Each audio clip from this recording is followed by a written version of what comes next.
Hi, I'm Michael, and this is California. And as the Biden administration and some progressive senators like Bernie Sanders from Vermont set their eyes on the next $3 trillion infrastructure bill, both the centrist president and the pretty far left senator have ideas about how this bill could include new provisions that would change who would be eligible to get coverage through the very popular Medicare program. Although there is no real possibility of a Medicare for all option going through this infrastructure bill, there is a good possibility for a Medicare for more expansion of the existing program that would also include Americans who are 60 years old or even possibly as young as 55 years old.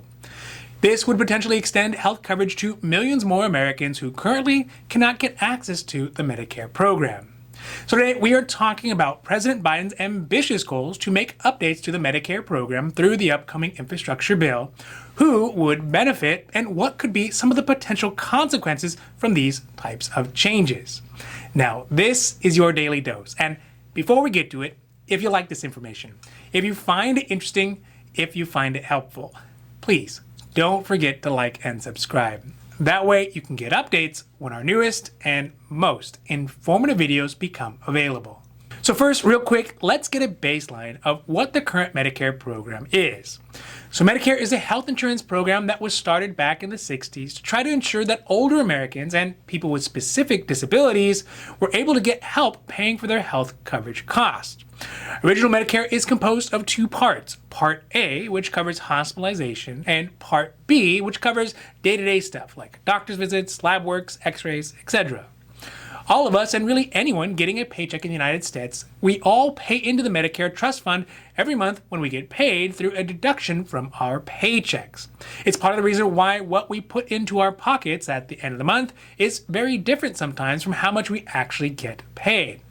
Then, once you turn 65 years old or become disabled, then generally we are able to apply for health coverage through the Medicare program. For the most part, the popularity of the program is very, very high for Democrats, for Republicans, and really for everybody across the country, especially now that a huge portion of our population will be moving into the program over the next few years.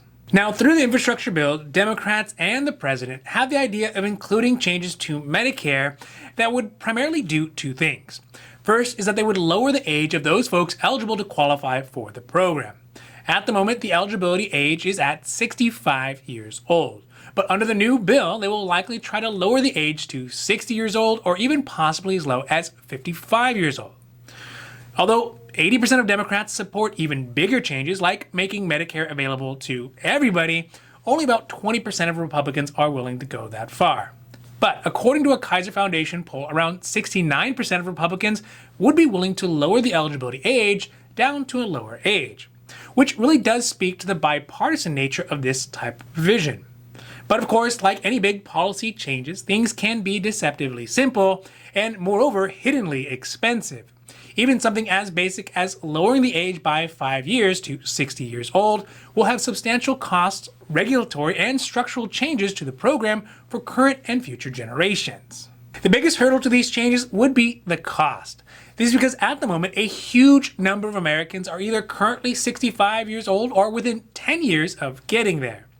The Medicare program as a whole has been struggling over the last decade as social demographics in the United States have changed and the younger working population is actually getting proportionally smaller. When the program was designed, the percentage of older Americans was relatively small to the huge group of baby boomers who were just starting their careers. In that scenario, it was really easy for them to have the working population to support a smaller group of retirees. But as time has passed and with demographic shifts, those workers have started to retire, all the while the number of younger workers paying into the system has proportionally decreased, leaving the Medicare Trust Fund almost always teetering on a few years away from insolvency, and then forcing the government to have to step up to make up the difference in payments. By lowering the age of people eligible for Medicare, this could only make the whole situation worse. For example, if we have an average 65 years old male, over the working lifetime, they will have paid into Medicare around $80,000 from their paychecks. But over their full lifetimes on Medicare, they will receive likely around $240,000 worth of benefits. So it's really no wonder why the program is so popular. The discrepancy between how much is paid versus how much is taken out is made even larger for lower income workers. For example, if a low-income worker only paid around $30,000 in income over their lifetime because they had lower income, they are still getting the same benefits as someone who had paid in more. Or, moreover, if there's a spouse who did not work but qualifies for benefits based on the primary spouse's working credits, it's basically doubling how much is taken out but still only keeps the lower amount paid in. So here we can see lowering this age would not only exacerbate the trust fund problems, but could accelerate the decline of the Medicare system as a whole. According to Senator Sanders, they have a plan to cover those additional costs incurred by more people being on the Medicare program. The solution is to force drug companies to negotiate their prices with the U.S. government directly rather than privately like they do at the moment. In theory, this would bring down the cost of drugs, saving the government money so they could use that money to provide more Medicare to more people. So that's it. Solved, right? Well, here in the US, because the way our system is set up, every dollar taken away from a pharmaceutical company, from a doctor's network, or from a big hospital is a dollar taken away from a person who is working in those fields. I mean, think about it. How many of you all know somebody who works in the healthcare field or some sort of relation to it? So this has led to the continual pushback, and pretty dramatically, from the usual suspects. People like doctors' groups, pharmaceutical companies, and hospital networks. But it is important to consider how such a huge increase in Medicare recipients and the structural changes necessary to pay for them wouldn't be all win-wins for Americans. If something like this was to pass, it would mean, 1, many employers would have motivation to drop off their employees who are 60 years or older from their company health coverage and move them into Medicare. It would be cheaper for the company and bring down the overall cost for their health premiums, as older workers tend to have higher medical costs. This would mean many doctors and hospitals would see higher percentages of people on Medicare than really ever before. Medicare, though, in general, pays substantially less to doctors for the same procedures as does private health insurance, which in turn would reduce the revenue that those doctors and hospitals get. This would mean that there'd be more doctors retiring, less doctors getting into the profession, and some smaller hospitals simply wouldn't be able to survive just on their Medicare patients because the reimbursement is so low. Another unforeseen consequence is a large portion of older Americans who are currently on ACA plans through their Obamacare exchanges would no longer be able to keep those plans and the subsidies that they are currently getting.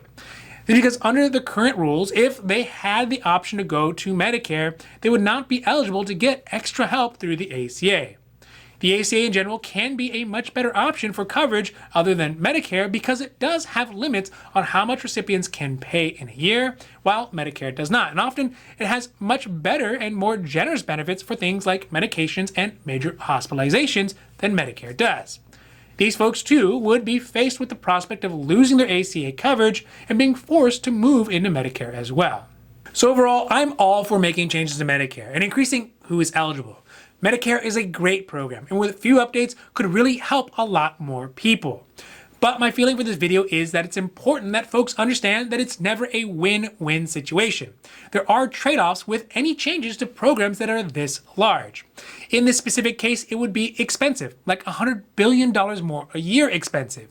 It'll change the dynamic of how our healthcare system works and the providers who are in it, and could make getting to see a specialist or specialist procedures more difficult and less available to the general population.